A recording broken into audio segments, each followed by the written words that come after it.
नमस्कार बंधुओं। चैत्र नवरात्रि क्यों मनाई जाती है, असली रहस्य जानकर चौंक जाएंगे। जरा दिल थाम के बैठिए, आवाज धीमी करो, आंखें बंद करें और थोड़ी देर के लिए इस दुनिया से कुछ दूर चले जाएं। क्योंकि जो कहानी आज मैं तुम्हें सुनाने वाली हूँ वो सिर्फ एक धार्मिक त्योहार की कहानी नहीं, ये कहानी है उस समय की जब पृथ्वी पर अंधकार था, जब देवता भी घुटनों पर आ गए थे, जब एक स्त्री की शक्ति ने ब्रह्मांड को बचाया। ये कहानी है माँ दुर्गा की। ये कहानी है नवरात्रि की, उस आत्मा की जो सदियों से हर इंसान के दिल में जलती है। एक ऐसी लौ की तरह है जो ना तूफान से बुझती है और ना ही अंधेरे से। तो सुनो बहुत ध्यान से।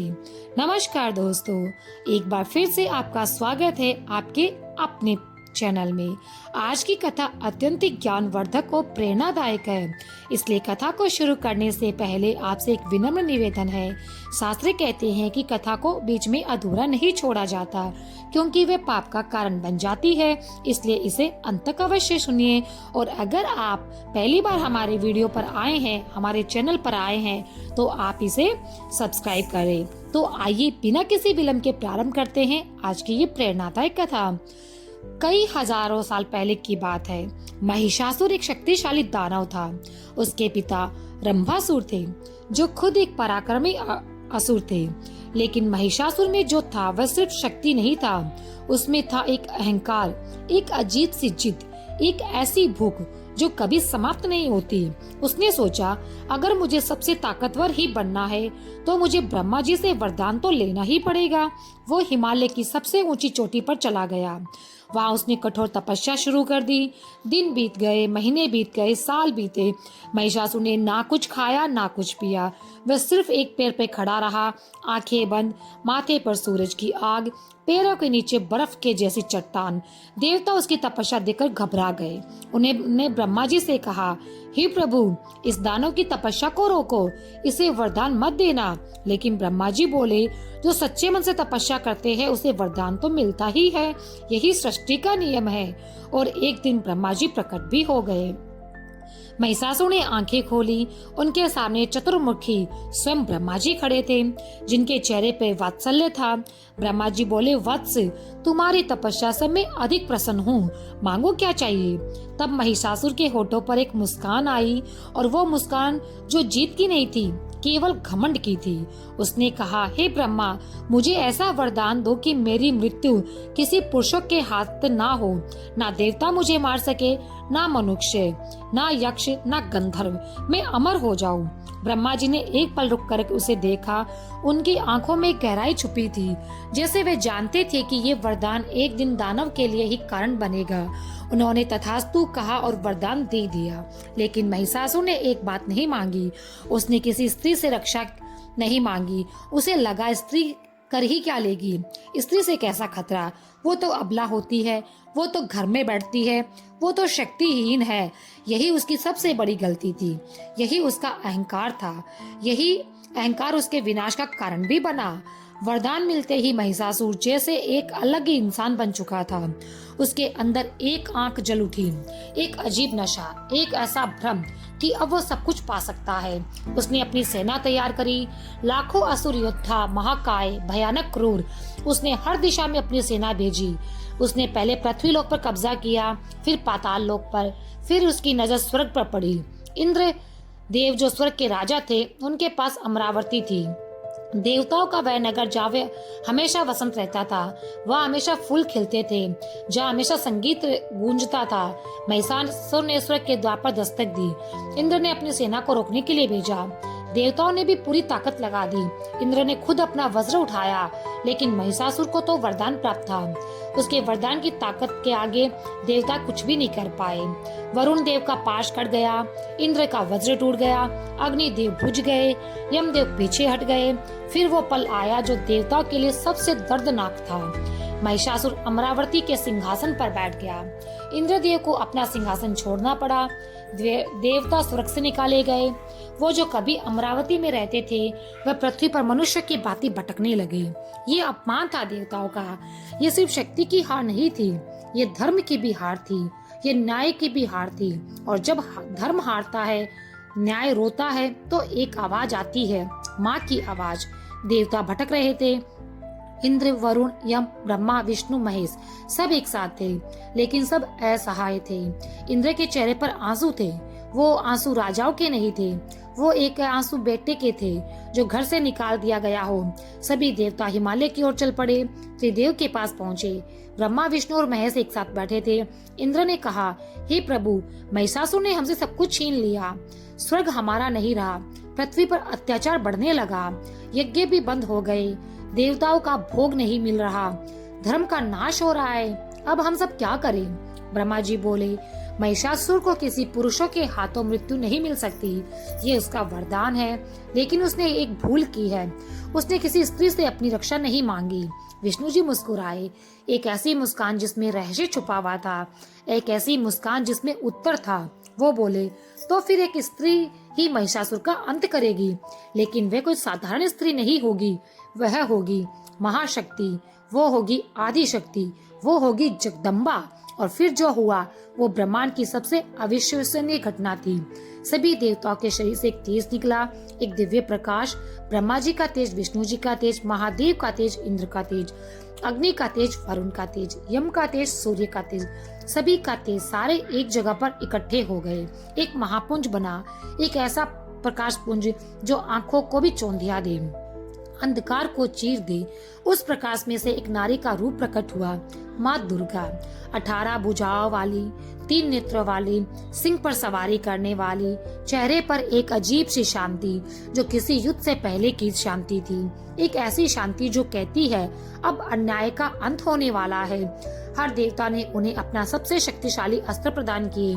इंद्र ने वज्र दिया, वरुण ने शंख दिया, अग्नि ने शक्ति दी, यम ने दत्त दिया, वायु ने धनुष दिए, विष्णु जी ने सुदर्शन चक्र दिया, महादेव ने त्रिशूल दिया, ब्रह्मा जी ने कमंडल दिया, हिमालय ने सिंह दिया सवारी के लिए, और माँ दुर्गा खड़ी हो गई। वो फल था सृष्टि की सबसे बड़ी क्रांति का। वो पल था जब शक्ति ने रूप लिया। वो पल था जब ब्रह्मांड ने सांस ली। माँ दुर्गा ने एक बार सारे देवताओं को देखा। उनकी आंखों में करुणा थी, लेकिन उनके हाथों में शक्ति थी। वह जानती थी कि जो रास्ता आगे है वो आसान नहीं है। वो जानती थी जो होना है उसमें रक्त बहेगा, धरती भी कांपेगी, आकाश हिलेगा, लेकिन वो ये भी जानती थी कि अन्याय को रोकना होगा। महाशक्ति ने युद्ध का बिगुल बजाया। उनकी सिंहनाद ऐसी थी कि तीनों लोग कांप उठे। महिषासुर अपने सिंहासन पर बैठा था। उसके पास आया एक दूत घबराया हुआ, सांस फूल रही थी। दूत ने महाराज से कहा, महाराज, एक ऐसी स्त्री ने युद्ध की चुनौती दी है। महिषासुर हंसा, एक ठहाका जो स्वर्ग तक पहुंचा। उसने कहा, एक स्त्री? क्या मजाक कर रहे हो? जाओ उसे कह दो कि मेरे साथ विवाह कर ले। युद्ध क्यों करे? दूत ने कहा, महाराज, वो कोई साधारण स्त्री नहीं है, वो सभी देवताओं के तेज से बनी है। 18 भुजाएं हैं उनकी, सिंह पर सवार है वो। महिषासुर ने एक बार फिर हंसी निकाली, लेकिन एक बार उसकी हंसी में थोड़ी घबराहट थी। उसने अपने सेनापतियों को बुलाया, उनसे कहा, जाओ उस स्त्री को पकड़ कर लाओ। और युद्ध शुरू हुआ। ये वो युद्ध था जो 9 दिनों तक चला। हाँ, 9 दिन। और यही 9 दिन नवरात्रि बने। यही वो 9 रातें हैं जो हम आज भी मनाते हैं। आओ एक एक दिन को जीते हैं, एक एक रूप को समझते हैं।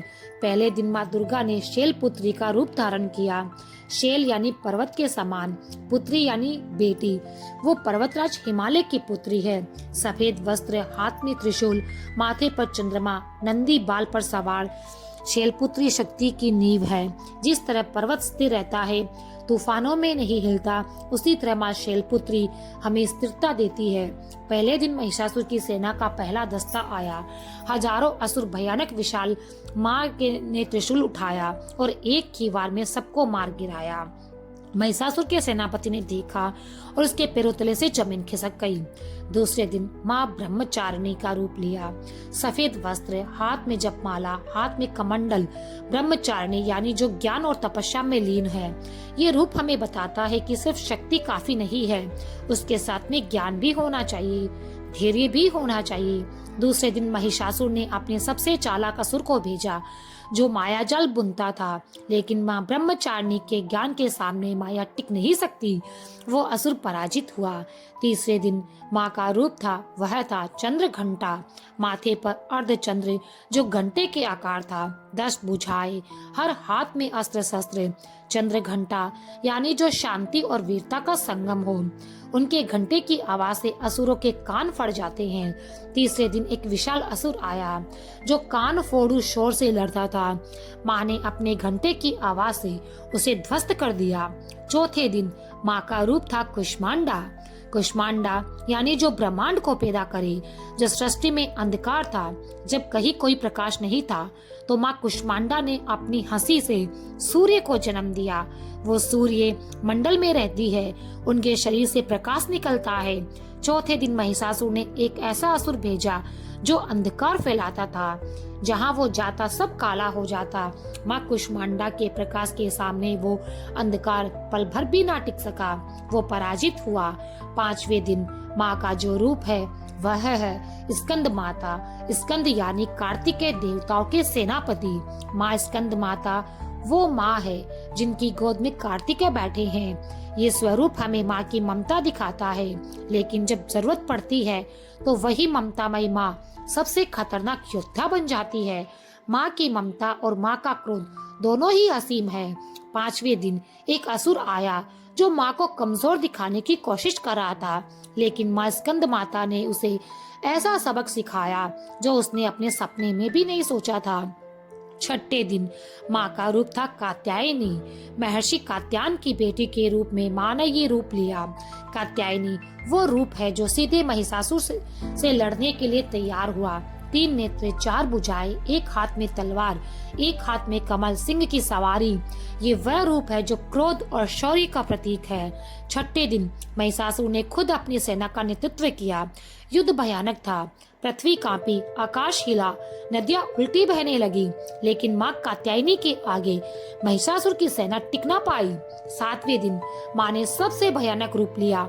माँ काल रात्रि, काला वन, बिखरे हुए बाल, 3 नेत्र जिनसे अग्नि निकलती है, नाक से धुआं, हाथ में कठार और लोहे का कांटा।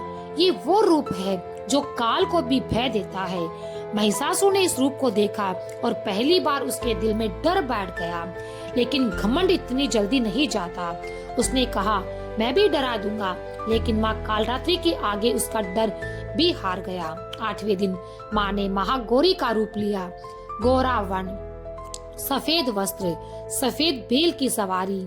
ये वो रूप है जो शांति का, पवित्रता का, क्षमा का प्रतीक है। ये वह रूप है जो बताता है कि माँ सिर्फ दंड नहीं देती, वो क्षमा भी करती है। जो पापी सच्चे मन से माफी मांगे उसे महागौरी माफ कर देती है, लेकिन महिषासुर ने माफी नहीं मांगी। उसका घमंड उसे झुकने नहीं दे रहा था। 9वां दिन, अंतिम दिन, माँ का रूप था सिद्धिदात्री। वो जो सारी सिद्धियां देती है, गरिमा, लघिमा, अहिमा, प्राप्ति, प्राप्य, ईश्वर वसंत, 8 सिद्धियां। ये वो रूप है जो बताता है कि माँ सर्वशक्तिमान है। 9वें दिन महिषासुर अंतिम बार आया। वो जानता था कि ये उसका अंतिम दिन है। कहीं ना कुछ कहीं उसे महसूस हो रहा था, लेकिन घमंड फिर भी नहीं गया। उसने एक बार फिर अपना रूप बदला। वो अपना असली रूप भैंसे का रूप बदल बदल कर लड़ रहा था। कभी सिंह बनता, कभी हाथी बनता, कभी असुर, लेकिन माँ की आंखें उसे जानती थी। माँ ने त्रिशूल उठाया, पूरा आकाश गूंज उठा और वह त्रिशूल महिषासुर के सीने से नीचे उतर गया। महिषासुर गिरा। वो जो कवि अमर था, वो जो स्वर्ग का राजा बन बैठा था, वो जिसने देवताओं को नचाया, वो आज धरती पर गिर पड़ा।